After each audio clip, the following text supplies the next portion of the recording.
Ang araw, ang hindi nakikitang kaaway na ito ay humarap mismo sa Propeta Muhammad.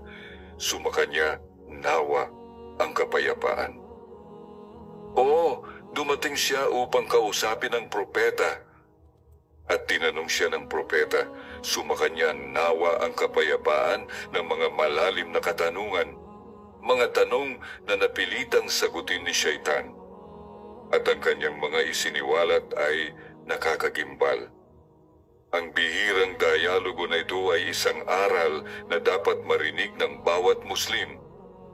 Manatili kayo hanggang sa wakas, sapagkat ang inyong malalaman ay maaaring magbago ng inyong pananampalataya ng permanente. Isang araw, ang Propeta Muhammad, sumakanya nawa ang kapayapaan at pagpapala, ay nagtuturo at nangangaral, gaya ng kanyang kinaugalian. Biglang may lumitaw na isang kakaibang figura. Namangha ang mga kasamahan. Mukha itong tao o kaya'y parang tao. Ngunit may kakaiba sa kanya. Nakababahala, parang may masungit at masamang presensya na bumabalot sa kanya. Ang figurang ito ay lumapit. Ito ay si Shaitan. Sa kapahintulutan ni Allah, napilitan siyang magpakita sa isang anyong nakikita. At sa araw na iyon, sinamantala ng propeta ang pagkakataon. Walang pag-aatubili, sinimulan niya itong tanungin. Hindi para sa sarili niya, kundi para sa atin. Upang ibunyag ang mga lihim ni Shaitan at turuan tayo kung paano mag-ingat. Tiningnan siya ng propeta at itinanong ang unang katanungan. Oy sinumpa, bakit mo pinagbubutihan ang pagligaw sa mga anak ni Adan? Tumitig si Shaitan at sumagot, O Muhammad, dahil sa iyo, ako ay isinumpa hanggang araw ng paghuhukom. Dahil sa iyo, ako ay pinalayas sa paraiso. Ipinangako ko na gaganti ako, ililigaw ko sila, isa-isa. Hihilahin ko sila kasama ko sa impyerno at hindi ako magpapahinga hanggat may isa sa kanila na maaari kong sirain. Makinig ang propeta at itinanong ang pangalawang tanong. Ano ang pinakanaiinis mo sa mga mananampalataya? Sumagot si Shaitan puno ng puot. Kinamumuhian ko kapag sila ay nagdarasal ng magkakasama. Sa jamaa, kapag nakikita ko silang nakatayo ng magkakahanay, nagkakaisa. Ang kapangyarihan ko ay humihina.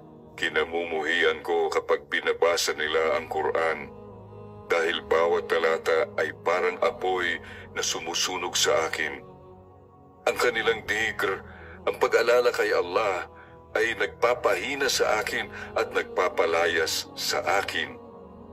At kapag sila ay taimtim na nagdarasal, para akong tinatamaan ng mga pana.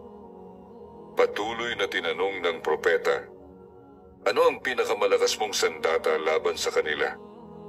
Ngumiti si Shaitan ng may pait, ang kanilang mga kasalanan. Kapag sila ay nagkasala at hindi nagsisi, ako ay nagiging malakas. Ginagamit ko ang kanilang kahihiyan upang ilayo sila sa pagsisisi. Sinasabihan ko sila, bakit ka magsisisi? Hindi ka naman patatawarin. At kung maniniwala sila, ako ay nagwawagi. Hindi tumigil ang propeta. Itinanong muli, ano ang ginagawa mo kapag ang isang mananampalataya ay nagbibigay ng sadaka? Namigati ang mukha ni Shaitan. Lumalaban ako. Binubulungan ko sila ng takot sa kahirapan. Sinasabi ko, paano kung maghirap ka? Dahil ang sakim na puso ay madali kong masisira.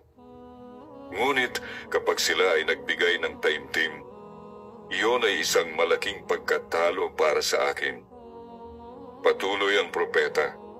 Ano ang nararamdaman mo sa mga tapat na scholar? Bahagyang ikinubli ni Shaitan ang ulo. Sila ang pinakamalaki kong kaaway. Sa pamamagitan ng kanilang kaalaman, winawasak nila ang mga bitag ko. isang katotohanan mula sa kanila ay kayang sirain ang buwan o taon ng aking pagsisikap sa isang mananampalataya. Nagpatuloy ang propeta, anong gawain ng mga mananampalataya ang lubos na sumisira sa iyo? Sumagot si Syaitan ng may pagbuntong hininga, ang tapat na pagsisisi. Kapag ang isang mananampalataya ay nagsisi ng taimtim kay Allah, tunay na nagsisisi sa kanyang mga kasalanan, iyon ay parang kamatayan para sa akin. Lahat ng aking nagawa ay biglang nawawasak.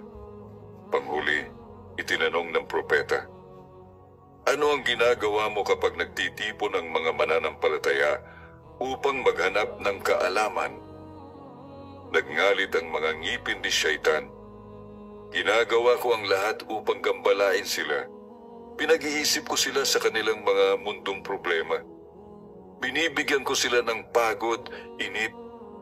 Pinupukaw ko silang magsalita nang hindi nakikinig dahil ang isang piraso ng kaalaman, kung tunay nilang natutunan, ay kayang sirain ang lahat ng aking pagsisikap. At dito nagtapos ang dialogo. Si Syaitan, talo ng katapatan at karunungan ng propeta, ay napilitang ibunyag ang kanyang mga lihim para sa kapakanan ng umma. At ikaw na nakikinig ngayon sa kwentong ito, unawain mo ang aral nito. Kung magiging matatag ka sa iyong pagdarasal sa jamaa, kung magbabasa ka ng Quran araw-araw, kung gagawin mo ang dhikr, kung magsisisi ka ng taimtim, kung hahanapin mo ang kaalaman, kung magbibigay ka ng sadaka pahihinaan mo si Syaitan, maiiwasan mo ang kanyang mga bitag, mawawasak mo ang kanyang mga tanikala. Ngunit kung pababayaan mo ang mga sandatang ito, tiyak na makakapasok siya sa iyong puso. Lagi mong tandaan, hanggat ikaw ay tapat na babalik kay Allah, hindi kanya kailanman magagapi. Ang isang tapat na mananampalataya ay laging mas malakas kaysa kay Syaitan, basta't nananatili siyang kumakapit sa kanyang Panginoon. Naway ingatan tayo ni Allah sa mga bitag niya. Naway patatagin niya ang ating pananampalataya. At naway pagkalooban niya tayo ng kaliwanagan at katapatan